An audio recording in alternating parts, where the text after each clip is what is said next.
আমার বউ আমাকে তালাক দিয়েছে, এরপর সে বিয়ে করেছে অন্য একজনকে।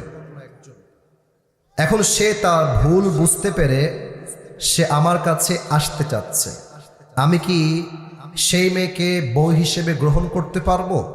আচ্ছা, একটা বিষয় সবার থেকে অনুমতি চাই। আপনাদের অনুমতি ছাড়া এখন আমি একটা ধাপও সামনে আগাবো না। আপনাদের কাছে আমি এখন জিম্মায় আছি, আপনারা যা বলবেন আমি তাই করব। এখানে প্রশ্ন আসছে, হয়তো ভাইকে দিয়েছে, ভাই আমাকে দিলেন। আপনারা কি চান প্রশ্ন উত্তর দিব না দোয়া করব? ঠেলা ভাই, সময় নেই তো, দোয়া করে দে। সবাই একমত না দ্বিমত? তাহলে আমি প্রশ্ন করে চেষ্টা করছি উত্তর দেওয়ার, if it is in my capacity, যদি আমার সাধ্যে থাকে। আর যদি না হয় নো বলে দেব। মিডিয়া আছে, উল্টা পাল্টা বললেই পরে ঝামেলা শুরু হয়ে যাবে। তা আমার সাধ্যে থাকলে উত্তর দিব, না থাকলে নাই। সবাই তাকবীর দেন, নারায়ে তাকবীর। আমার বউ আমাকে তালাক দিয়েছে, এরপর সে বিয়ে করেছে অন্য একজনকে। এখন সে তার ভুল বুঝতে পেরে সে আমার কাছে আসতে চাচ্ছে। আমি কি সেই মেয়েকে বউ হিসেবে গ্রহণ করতে পারবো? আশা করা যায় আপনার কাছ থেকে ইসলামিক দৃষ্টিকোণ থেকে উত্তর পাবো। First of all, the matter is, তালাকের মাসালা it's very sensitive, it's very sensitive. এটা নিয়ম হচ্ছে লিখিত আকারে মুফতির কাছে জমা দেওয়া, ফার্স্ট অফ অল। সেকেন্ডলি, তালাক কে কাকে দিয়েছে, কখন দিয়েছে, কোন অবস্থায় দিয়েছে, জবানে দিয়েছে না লিখিত আকারে দিয়েছে না মনে মনে দিয়েছে, that's a matter of situation. Situation change হলে মাসআলার হুকুম চেঞ্জ হয়ে যায়, মাসআলার উত্তর চেঞ্জ হয়ে যায়। সো এখানে যে বিষয়টা আপনাকে মাথায় রাখতে হবে, তালাকের মাসআলা মাহফিলে নয়, মুফতির কাছে যাবেন, জমা দিবেন, মুফতিরা সবাই একসাথে বসবে, রিসার্চ করবে, যে উত্তর তারা পাবে তারা আপনাকে এটা লিখে দিবে। তবে এখানে যেটা সেটা প্রশ্ন করেছে, নারীকে আল্লাহ তাআলা তালাক দেওয়ার কোনো বিধান দেন নাই ইসলামে, বুঝতে পেরেছেন? আচ্ছা, এটার একটা বিশেষ কারণ আছে, নারীদের মধ্যে বিবেক কাজ করে কম, আবেগ কাজ করে বেশি। প্রিয় ভাইয়েরা, একজন বড় আলেম, তার নাম হচ্ছে মুফতি তারিক মাসউদ, অনেক বড় একজন মুফতি এবং আলেম। উনি বললেন, পাকিস্তানে তার বাসা, अगर बीवी को अल्लाह ने तलाक का हुक्म दिया होता तो हमें हमेशा सिंगल ही जीना पड़ता। এর উত্তর উনি বলেছেন যে আল্লাহ যদি নারীদেরকে তালাক দেওয়ার অধিকার দিয়ে দিতেন, কোন যুবক বিবাহিত থাকতে পারতো না, আজীবন সিঙ্গেল হয়েই মরা লাগতো।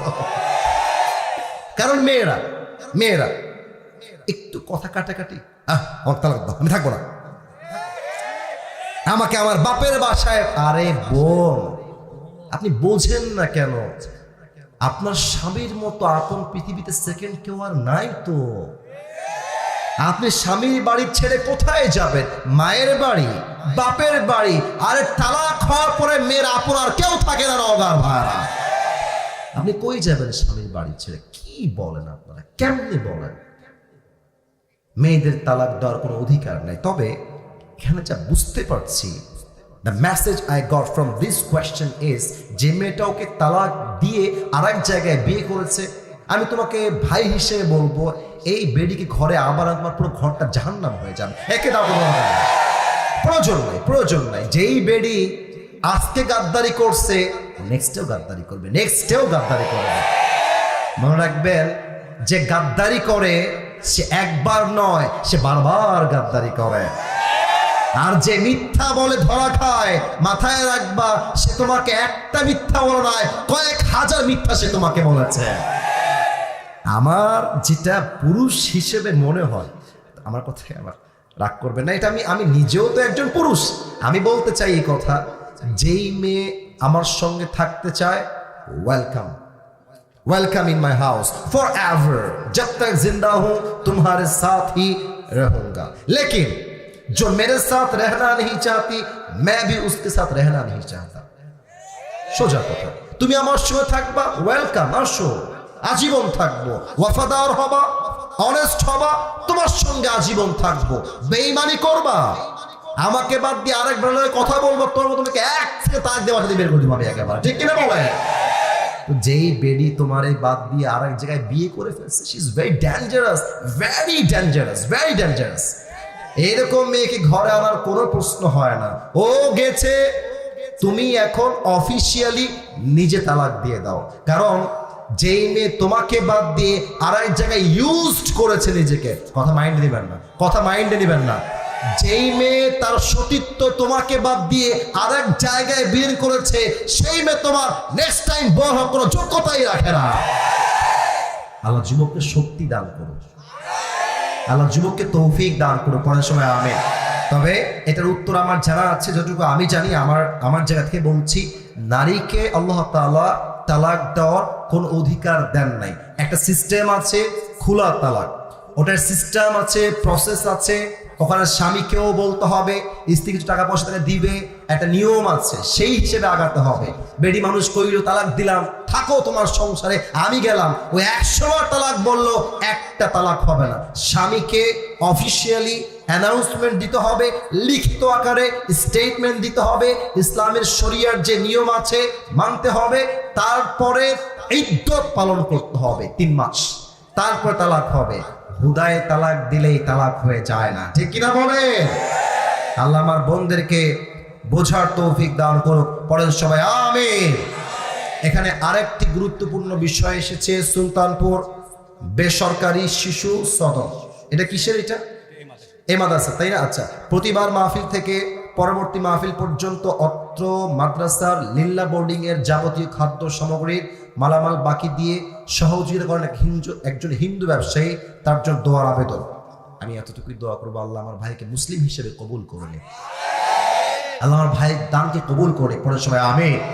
সারা বছর ধরে একজন পেঁয়াজ ব্যবসায়ী মাদ্রাসায় পেঁয়াজ এবং রসুন বিনামূল্যে দান করেন, তার জন্য দোয়ার আবেদন। মাশাআল্লাহ, মাশাআল্লাহ, আল্লাহ আমার কলিজার টুকরা ভাইয়ের দানকে কবুল করুন, পরে সবাই আমিন। মাদ্রাসার আজীবন সদস্যের জন্য দোয়ার আবেদন। মাশাআল্লাহ, আল্লাহ নেক হায়াত দান করুক, পরে সবাই আমিন। মাদ্রাসার নামে জমি ক্রয় করার সময় 2 শতক জমির টাকা দান করেছেন তাহার বাবা এবং পরিবারের জন্য দোয়ার আবেদন। আল্লাহ যেন নেক হায়াত দান করে, সকলে পড়া আমিন। এছাড়া মাদ্রাসাতে প্রতি বছর বিভিন্ন জন বিভিন্নভাবে দান করে থাকেন, আল্লাহ সকলের দানকে কবুল করুক। এটা যিনি লিখেছেন বানান অনেক ভুল করেছেন, তো এটা একটু সংশোধন করবেন, যিনি ভালো পারেন দেখে লিখে নিয়ে আসবেন, এতে করে এটা কোয়ালিটি মেনটেন করা যায়। আমি এটা অসম্মানের জন্য বলছি না, আমরা দোয়া করি আমাদের মাদ্রাসাতে যারা পড়বে, এই মাদ্রাসা যারা পড়বে, তারা জাস্ট এখানকার সন্তান নয়, তাদেরকে আল্লাহ তাআলা জাতির জন্য যুগশ্রেষ্ঠ আলেম হিসেবে কবুল করুন। আরেকবার বলেন না সবাই জবান খুলে আমিন। একটা তাফসীর মাহফিল করা এতটা সহজ না, অনেক খাটনি খাটতে হয়, মাথার ঘাম পায়ে ফেলতে হয়, তাজা রক্ত পানি করে তাফসীর মাহফিল আয়োজন করতে হয়। এত ওয়াজ করলাম, দেখলেন তো, একজন লোক যাবে বিড়ি টানবে, এটা কোনো ওয়াজ হলো? যেই বেটা বিড়ি টানে, এক ওয়াক্ত নামাজ পড়ে না, পেশাব করে পানিও নেয় না, সে যদি আলেমের ভুল ধরে তাফসীর মাহফিল করার পরে, এটা জুতার বাড়ি খাওয়ার যোগ্য, আর কিছুই না। আমি অধমের ভুল হয়েছে, এটা আমি মানছি, তবে আমি দোয়া করে দেই, আমি যা যা বলেছি, ছোট কথা, বড় কথা, ভুল কথা, সঠিক কথা, আল্লাহ ভুলগুলোকে জেহেন থেকে দূর করে দিয়ে সঠিক কথা অনুযায়ী আমাদের সবাইকে আমল করার তৌফিক দান করুক, পরের সময় আমিন। দোয়া করব, কেউ সেলফি তুলতে আসবেন না, দোয়া করে যখন নেমে যাব হাত মিলান, সেলফি তুলতে পারলে তুলেন, not a big deal, but দোয়ার সময় এক